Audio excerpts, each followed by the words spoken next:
Hello and welcome back. So, in the last few lectures, we learned about NgRx effect.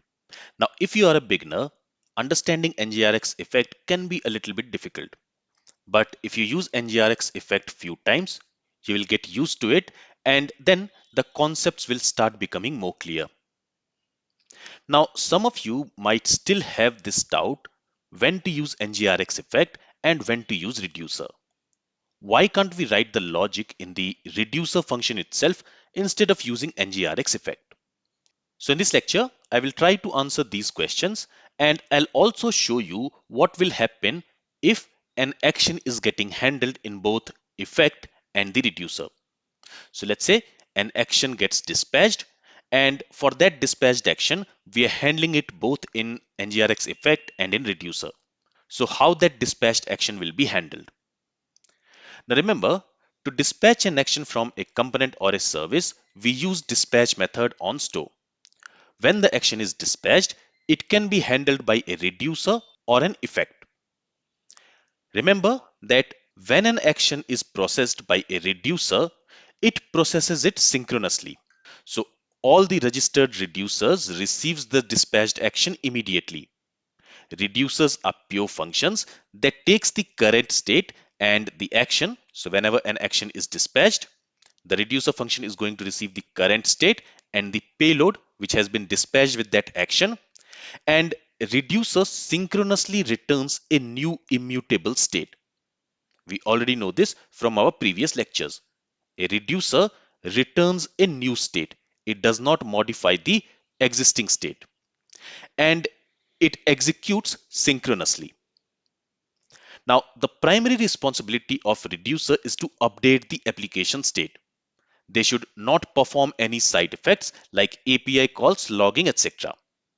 So to answer when you should use reducer to handle an action, whenever you want to handle an action for which no side effect is involved, for example, no API calls or file handling or asynchronous code execution is involved, you should go with reducer. Reducer should be responsible for updating the state. It should not perform any side effects. Now, we learned that we can also handle a dispatched action using effects. So remember that effects also listen for an action and effect runs asynchronously. So effects are long running services that listens to the stream of all dispatched actions, and it uses the off type operator to filter for a specific action type it is interested in. We saw that in one of the previous lectures. First, effect is going to receive all the dispatched actions, and from those dispatched actions, we need to filter for a specific action, and that action will be handled by one of the effects. If an effect catches an action it is listening for, it can then perform side effects. So inside NgRx effect, we perform side effects. We write logics for handling side effects like API calls, asynchronous operations, etc. So if you see here, the examples of side effects will be making HTTP requests to an API, interacting with local storage or a database, performing logging or analytics, navigating to a different route. So this navigation to a different route, this is also a side effect. This should also be handled using NgRx effect. So for any dispatched action which involves a side effect, it should be handled by NgRx effect. Now we have also seen that whenever an effect handles a side effect, after that it should also dispatch a new action. For example, after an API call succeeds, an effect might dispatch a load data success action, or if it fails, it dispatches a load data failure action. So if the side effect which the effects is performing, if it is successful, we need to dispatch a new action which should handle the next step after that effect is complete. Now, these new actions which get dispatched, they also go back through the entire NgRx flow and they trigger other reducers to update the state or other effects to perform further actions. So the action which we are dispatching from within an effect, it can be dispatched either to update a state or to perform other side effect. And we will see this in a bit with an example. Now, another very important point to remember is that whenever an action is dispatched, reducers run first. So let's say we have dispatched an action and we are handling that action in both reducer as well as inside an effect. So first, that dispatched action will be handled by the reducer. So the reducer will update the state based on the action, and it will ensure that the state reflects the intent of the action as quickly as possible, even before any asynchronous operation completes. And after that, effect receives that action, and that action gets handled by effect. So if we have any action which we are handling in both reducer function as well as inside an effect, once that action is dispatched, first reducer will handle it and then the effect will handle it. Let's see this with an example. So currently what is happening is whenever we are logging in a user, after login, we stay in the same login page. But now what I want is once a user is successfully logged in, I want to redirect the user to the home page. Now, as we learned, navigation is also a side effect. So the navigation action, it should also be handled within an effect. Now, if we go back to our application and let me close these files for now. Okay. And let's go to autheffect.ts and let me also close this terminal. So here what we are doing, once a user is successfully logged in, we are dispatching this login success action from here, and this login success action, it will then be handled by this reducer. So here we are handling that login success action. But now what I want is once this login success is dispatched, we want to change the auth state and we also want to redirect the user to the home page. So for that, here we are going to create another effect and I'm going to call it as login redirect. Okay, and I'll use dollar here because here we are going to create an effect, and this create effect function, it returns an observable. All right, now to this, first we need to pass a callback function. Okay, and we can also pass a second argument here. Remember that from within this effect, we are not going to return any action. We are not going to dispatch any action. If you see, from within this effect, we are dispatching this login success action. But from within this effect which we are creating here, from there, we don't want to dispatch any new action. Instead, what we want to do is here first, we want to filter for an action which we want to handle. For that, we are going to use of type.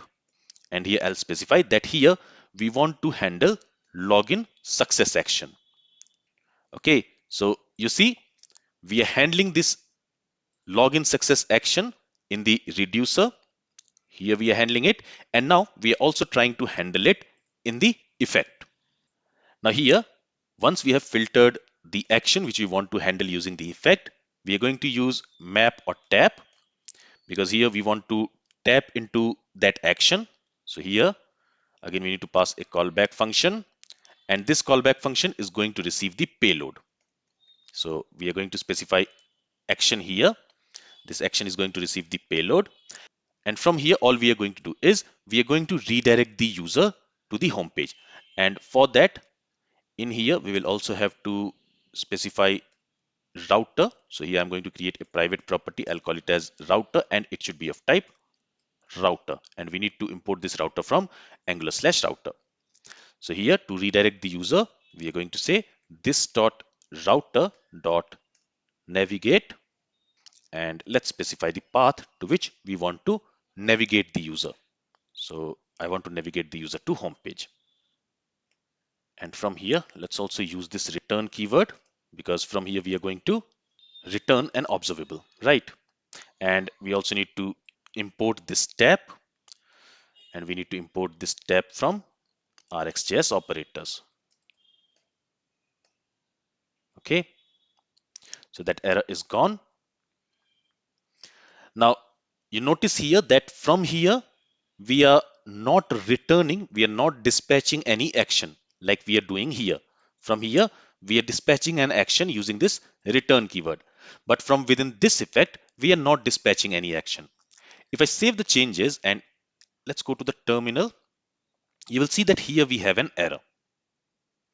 And this error is because by default, an effect is supposed to return, it is supposed to dispatch a new action. But here we don't want to dispatch a new action. We simply want to redirect the user to the home page once the user has successfully logged in. So for that here, we can specify a second argument. The second argument is going to be an object. And there we need to specify this dispatch property and we need to set it to false. So here we are simply saying that we are not going to dispatch any action from within this effect. And let's save the changes now. Let's go to the terminal now. And now you will see that our application is successfully compiled. And now if we go back to our application, and here let's try to log in a user. So in our case, the user is test@gmail.com. And here let's specify the password for that user. And now when I click on this login button, after successful login, the user will be redirected to the home page. So there is something wrong. It's not logging in the user. It says unable to lift unknown observable type. Let's see what we have done wrong. So we are creating an effect. Okay, inside this effect, first of all, we are going to get all the actions, right? So here what I need to do is, here I need to say this dot actions. So we are creating this actions dollar. We are injecting this actions dollar. So this is going to have all the actions. On that, I need to use pipe. Okay. And inside that pipe, I need to write all this. Let me cut it from here and let's paste it here. So I'm making this mistake every time. Let's format the document. And here I'm not going to use the return keyword. Instead, we are going to return from here. Okay. So first we need to call the pipe on the actions. And then within that pipe, we are going to filter for a specific action. And once that action is filtered, here using this step operator, I'm specifying what I want to do to handle that filtered action. With this, let's save the changes. Let's go back to our application. Let's try to log in one more time. So here again, let's specify test@gmail.com. And for the password, let's specify test1234. And now let's log in. And here the login is successful and the user has been redirected to home page. So the redirection is happening here. Okay, so the functionality is working. Now what I want to show you here is inside this, let me go ahead and let me write a console.log statement. And here I want to log login success effect called. Let me copy this console.log statement and let's also save this file. And let's go to the reducer and there, here I login success reducer called. Let's save the changes. Let's go back to our application. Let me go to login page one more time and let me clear everything from the console. So here I'm going to specify the email and let's specify the password.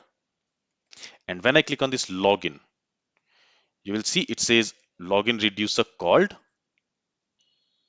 and I do not see login success effect called. That might be because since it is going to return an observable, what I'll do is I'll cut this console.log statement from here and let's paste it inside this tab.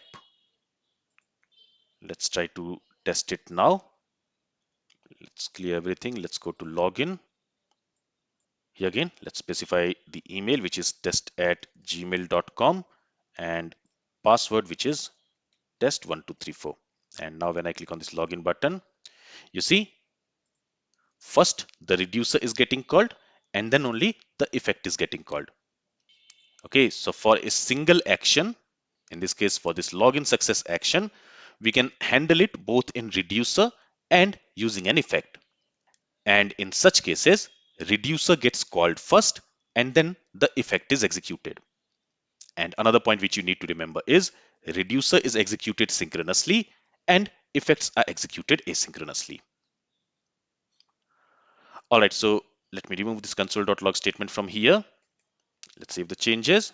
And from the reducer also, I will remove this console.log statement. Let's save the changes. So remember that reducers are pure functions. This makes them predictable, easy to test, and ensure that state changes are consistent. On the other hand, effects are used to handle side effects. By isolating side effects to be handled inside NgRx effects, your component remains pure. They can simply focus on dispatching actions and selecting state, and your application logic is more organized and testable.